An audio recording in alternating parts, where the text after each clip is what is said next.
Halo sobat pencinta Donghua, kali ini kita akan melanjutkan cerita Battle Through the Heavens Benua Kaisar.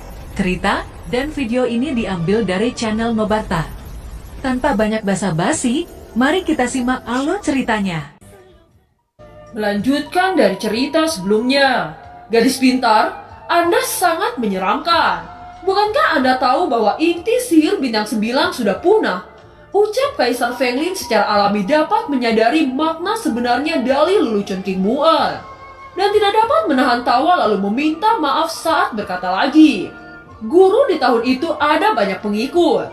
Jadi saya memberi mereka segala sesuatu yang tidak berguna bagi saya sebagai seorang guru. Inti sihir hantu ponik busuk bintang 9 ini dimaksudkan untuk diberikan kepada mereka.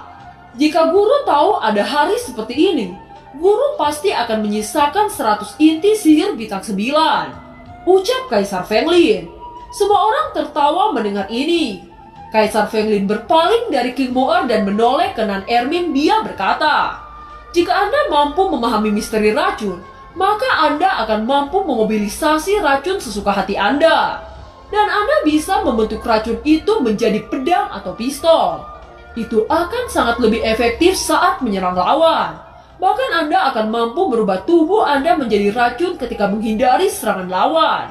Ucap Kaisar Fenglin menjelaskan, mengubah racun menjadi senjata, layak untuk menjadi orang pertama bintang 9 puncak Daudi. Pengetahuannya tentang racun bahkan sangat luar biasa.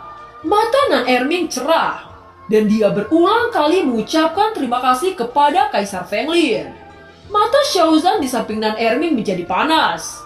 Karena ini adalah giliran berikutnya, dia sudah tidak sabar harta apa yang akan diberikan Kaisar Fenglin kepadanya. Dan bimbingan apa yang akan diberikan padanya. Benar saja Kaisar Fenglin memandang Xiaozan dan bertanya, monster yang kau wujudkan selama pertempuran adalah macam kan? Tanya Kaisar Fenglin. Xiaozan sangat gembira dan menganggukkan kepalanya dengan cepat.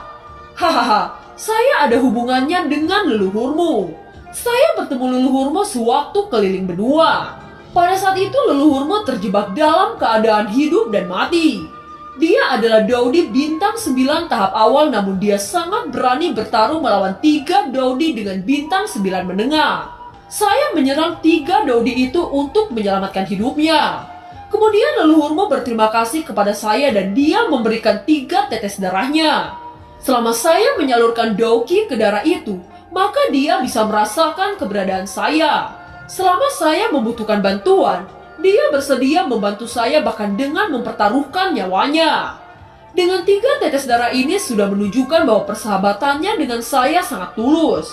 Oleh karena itu saya menyimpannya hingga saat ini. Sekarang saya akan memberi Anda 3 tetes darah ini. Ucap Kaisar Fenglin. Air mata mengalir ke mata Xiaozan. Kekuatan monster terkait erat dengan kekuatan darah. Namun bencana kuno tersebut menyebabkan kerusakan serius pada kekuatan darah ras monster. Sehingga kekuatan darah monster secara bertahap menurun.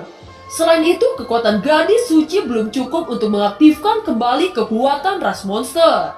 Kekuatan darah ras monster bahkan tidak ada. Ini juga merupakan alasan mendasar bagi penurunan drastis kekuatan seluruh klan monster. Kaisar Fenglin tersenyum melihat air mata bahagia Xiaozan. Dia menjentikan jarinya dan 3 tetes darah melayang di depan Xiaozan. Itu memancarkan kekuatan yang agung. Kekuatan garis keturunan dari 3 tetes darah itu dimasukkan ke dalam tubuh Xiaozan. Kekuatan turbulent seperti tsunami segera meletus. Itu berulang kali membasuh organ-organ dalam dan urat-urat Xiaozan. Leluhur Xiaozan adalah Daudi bintang 9. Secara alami, energi yang terkandung dalam 3 tetes darah ini sangatlah kuat. Tetapi bagaimana Xiaozan bisa menahan energi yang membasuh di tubuhnya dengan kekuatan bintang 6 tahap menengah? Wajah Xiaozan mengungkapkan kesakitan yang hebat. Kulitnya memancarkan warna darah. Ia menjatuhkan diri ke tanah dengan telapak tangan di tangannya. Pada saat yang sama, nafasnya menguat sedikit demi sedikit. Untungnya ada Kaisar Fenglin. Dengan begitu tidak ada yang perlu dikhawatirkan, dan semua orang menantikan transformasi Xiaozan. Akhirnya nafas agung Xiaozan melolong. Pakaiannya yang telah ternoda darah hancur bersama raungan yang tajam. Seketika kekuatannya meroket dari Doni bintang 6 tahap menengah ke bintang 6 tahap akhir. Lolongan harimau Shaozan mulai mengeras. Teksturnya yang mempesona menjadi lebih jelas. Dan sepasang mata harimau bersinar seperti obor. Ketika pada titik ini tiba-tiba kekuatan Shaozan naik lagi. Dari terobosan bintang 6 akhir hingga ke bintang 6 puncak. Keuntungan terbesar Shaozan adalah dengan kembalinya kekuatan darah ini maka leluhurnya sama seperti dilahirkan kembali. Kecepatan kultivasinya akan sangat dipercepat di masa depan. Merasakan kekuatan garis darah yang kuat dari puncak bintang 6 untuk waktu yang lama, Shaozan segera bersujud untuk mengucapkan terima kasih kepada Kaisar Fenglin. Sebuah kelompok Shaoyan sangat bahagia. Sekarang Shaozan akhirnya menyusul semua orang. Dan akhirnya dia bisa mengejar kemajuan semua orang. Mereka semua bahagia untuk Shaozan. Singkatnya Kaisar Fenglin telah memberikan masing-masing kelompok Shaoyan dengan rata. Mulai dari harta dan bimbingan dalam keterampilan bertarung. Setelah itu Kaisar Fenglin sekali lagi memberikan perhatian kepada Shaoyan lalu berkata dengan serius. Anak kecil, Anda sudah memiliki pemahaman tertentu di jalur penguasa Suan. Juga penggunaan api Anda masih sangat baik. Tentu saja di mata saya itu sangat dangkal. Sebagai seorang guru saya menyarankan Anda untuk menggunakan api sebanyak mungkin. Anda memiliki keuntungan nyata tertandingi untuk memasuki Tao dengan api daripada penguasa Suan. Saya harap Anda akan menyadari api dengan sempurna di masa depan. Ucap Kaisar Fenglin. Shaoyan menganggukkan kepalanya lalu berkata, saran akan selalu diingat oleh murid ini. Ucap Shaoyan. Kaisar Fenglin mengangguk dan tidak mengatakan apa-apa. Dia perlahan melihat sekeliling dengan sedikit nostalgia di matanya. Untuk waktu yang lama Kaisar Fenglin menarik kembali pandangannya. Ia memandang kerumunan satu persatu dan tersenyum dengan tenang saat berkata, semuanya, takdir pertemuan kita sudah habis. Saya akan mengirim kalian pergi. Ucap Kaisar Fenglin. Mendengar ini semua orang terkejut dan matanya langsung merah. Mereka tahu bahwa momen ini akan datang. Tetapi semua orang benar-benar ingin menghabiskan waktu sebanyak mungkin dengan Kaisar Fenglin. Kaisar Fenglin mengangkat telapak tangannya dan ada cahaya biru yang mengalir seperti kabut yang memenuhi kelompok Shaoyan. Kelompok Shaoyan hanya merasa sedikit kabur di depan mereka. Seolah-olah di tengah-tengah kabut mereka tidak bisa melakukan apa-apa dan tubuhnya mengapung. Ketika cahaya biru menghilang kelompok Shaoyan jatuh ke tanah. Dan ini adalah tempat kembali ke puncak Sufeng di pintu masuk Treasure Fenglin. Setelah terlempar keluar dari treasure kuno, kelompok Shaoyan dikejutkan oleh 16 orang di depan mereka. 16 orang ini memakai baju berwarna putih. 3 berada di bintang 7 puncak sedangkan 13 berada di bintang 7 akhir. Tentu saja mereka adalah pasukan Quildan yang dipimpin oleh Dandan, pangeran dari Quildan. Sepertinya keberadaan kelompok Shaoyan sudah terungkap dan mereka diikuti oleh Dandan. Pada saat ini Keng Mu'er melangkah maju lalu berkata, saya kira siapa yang menghalangi kita? Ini ternyata pangeran Quildan yang suka mengambil istri orang. Ucap King Mu'er. Dandan tidak menyangka King Mu'er serta dalam kelompok Shaoyan. Dia tahu bahwa Shaoyan memiliki kontrak pernikahan dengan keluarga iblis darah King Mu'er.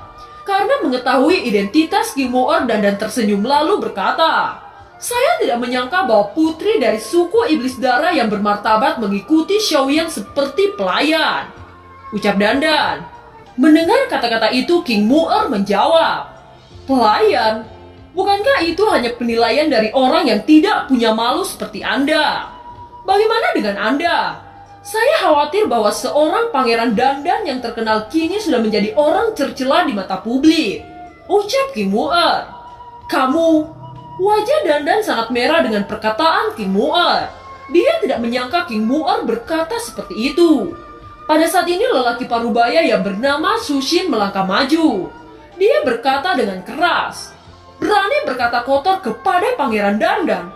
Jangan pikir hanya karena Anda wanita kami tidak bisa membungkam mulut Anda. Ucap Sushin. Nan Erming mendengus dingin lalu berkata, Hanya antek dari seorang pangeran bodoh sebenarnya berani menggertak kami, ucap Nan Erming. Pada saat ini Dandan sangat marah sehingga wajahnya berubah menjadi merah dan pucat. Niat membunuh tidak bisa ditahan saat dia berkata, "Orang yang akan mati tahu bagaimana cara mengutuk," ucap Dandan.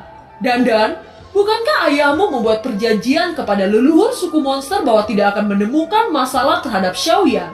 Jangan bilang bahwa Anda tidak takut melanggar apa yang dijanjikan," ucap King Mu'er. "Takut?" Dandan tertawa. Kemudian dia berkata dengan senyum dingin di sudut mulutnya, "Selama kalian semua mati maka tidak ada yang harus saya takutkan. Bagaimana leluhur suku monster tahu jika saya yang membunuh kalian?" ucap Dandan.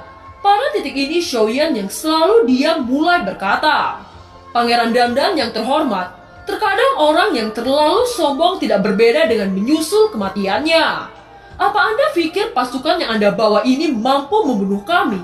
Datanglah, saya ingin melihat kepercayaan diri Anda," ucap Xiaoyan dengan ekspresi jahat. Setelah itu kelompok Xiaoyan menggenggam senjata mereka masing-masing. Doki yang agung merembes keluar secara bersamaan. Melihat keberanian Xiaoyan, Dandan sedikit terkejut. Apakah Xiaoyan benar-benar memiliki kemampuan sekuat itu? Atau Xiaoyan hanya terlalu bodoh? Itu membuatnya merasa sangat kebingungan. Dandan tidak mau berpikir panjang lagi saat dia buru-buru memberikan sebuah perintah. "Cepat bunuh mereka semua, terutama Xiaoyan. Siapapun yang berhasil membunuhnya akan mendapatkan keuntungan yang besar," ucap Dandan kepada pasukannya. "Hahaha, anjing yang baik bukan menggonggong tetapi menggigit," ucap Xiaoyan. Mendengar kata-kata Xiaoyan, Dansun tidak tahan lagi saat dia berkata, "Serahkan saja Xiaoyan kepada aku. Yang lain hancurkan kelompok Xiaoyan dengan kekuatan gabungan," teriak Dansun. Sebelum kata-kata Dansun selesai, Longyan berubah menjadi naga guntur emas. Tubuh Longyan menyapu anggota Quildan. Orang-orang Quildan sangat terkejut melihat kemunculan naga raksasa. Namun anggota Quildan bernafas lega ketika merasakan fluktuasi naga hanya berada di bintang 6 puncak. Tetapi Dancy merasakan gelombang besar yang terpancar dari tubuh naga guntur emas. Dia menyipitkan mata ke arah Longyan sebelum dia akhirnya menyadari lalu berkata, Itu adalah 9 naga guntur emas misterius yang tercatat di buku kuno," ucap Dansu. 9 naga guntur emas terlahir dari petir dan mampu melahap petir. Naga guntur emas memiliki pertahanan dan kekuatan menyerang yang sangat kuat. Bagaimana mungkin naga guntur emas yang melegenda berada di tengah-tengah kelompok Xiaoyan? Dandan yang melihat naga meliuk-liuk di udara kosong tidak mempercayai apa yang dia lihat. Pada saat ini energi Longyan tiba-tiba melonjak dan berada di Dodi bintang 7 menengah. "Mengapa naga guntur emas muncul di sini?" ucap Dandan. Mata Dandan menjadi panas. Dia memandang naga guntur emas dan muncul keinginan untuk mengambil Longyan dengannya. Bagi seorang alkemis penyulingan, hal yang tersulit dari membuat ramuan adalah melewati level pil petir. Banyak alkemis penyulingan yang gagal karena tidak mampu menghadapi pil petir. Jika ada naga guntur emas misterius untuk membantu melahap pil petir, alkemis senior Quildan tidak akan lagi terganggu oleh pil petir. Dan alkemis mereka pasti akan menembus ke tingkat yang lebih tinggi dan dapat membawa keuntungan bagi Quildan. Memikirkan hal ini membuat Dandan menjadi bersemangat. Segera dia berkata, "Naga guntur emas, Anda adalah binatang suci yang legendaris. Jika Anda bergabung dengan Quildan saya, maka Anda akan mendapatkan apapun yang Anda minta. Saya pikir alasan mengapa Anda melayani Xiaoyan karena dia memberi pil petir kepada Anda kan? Jika Anda bergabung kepada saya, maka saya akan memberikan banyak pil petir kepada Anda," ucap Dandan. "Anda pikir Anda layak untuk tawar-menawar dengan saya? Anda tidak memenuhi syarat membandingkan diri Anda dengan ayah saya," ucap Longyan. "Anda mengatakan bahwa dia adalah ayah Anda," ucap Dandan dengan terkejut. Namun Dandan tidak menyerah. Dia dengan keras kepala membujuk Longyan. Dia dengan keras berkata, "Naga guntur emas, pepatah mengatakan, burung yang baik memilih pohon yang baik.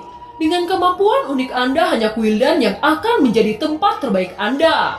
bukan tempat seperti orang-orang Xiaoyan seperti kayu rapuh. Ucap Dandan. Bajingan, Anda tidak pantas menghina ayah saya. Ucap Longyan mengibas debu ke arah Dandan. Dandan menyeka puing-puing di bajunya dan sedikit mengerinyit. Tetapi dia tidak terlalu peduli. Dandan mengangkat wajahnya lalu berkata, "Jangan terburu-buru mengambil keputusan. Saya menghargai karena Anda memiliki sisi yang setia. Tetapi sebentar lagi Xiaoyan akan menjadi orang mati. Percuma saja mengikuti Xiaoyan. Dengan kemampuan Anda saya akan memberikan status tinggi di Kuildan." Ucap Dandan, "Anda yang akan mati. Tidak hanya Anda, bahkan seluruh keluarga Anda akan mati." Ucap Longyan dengan sangat marah. Dan film pun berakhir. Terima kasih telah menyimak dari awal sampai akhir ya. Sampai jumpa.